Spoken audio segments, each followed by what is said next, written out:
They're ready to rock and roll. And I think the beauty of working with these guys is that they're not scared to make an offer. They're not scared to push themselves out of their comfort zone.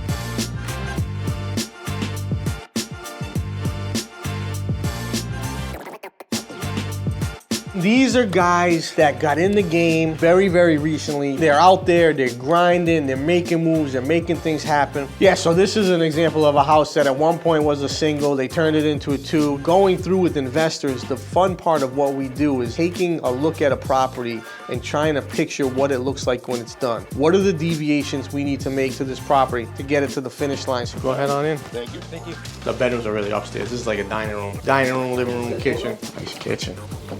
Needs to be updated. Gas stove. There's your bathroom. These basements are a mess. You got 3 zones. There's no reason for 3 zones in this little house. 2 panels there. 1 gas meter with another meter bar. This was a 2 unit, which you get way more for if you could figure out how to make it a 2 unit, 2 beds, 2 beds. Or actually, you got a 3 bed up here. I wouldn't even throw a little closet in the last one.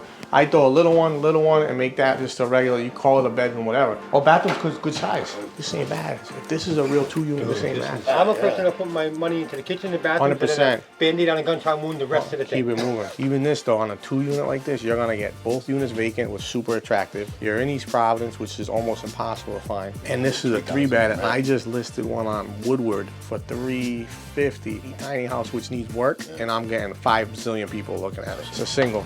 She converted it, so I would go to the town and see how you can make it back before you do anything. Okay. It's in the condition that we want, it has the layout that we want, and it's ready to go and put on the open market to get as much as we can on the retail market. These guys, they're grinding, they're making moves, they're making things happen. They have a good understanding of value, but they also have a work ethic unlike many other people that I deal with.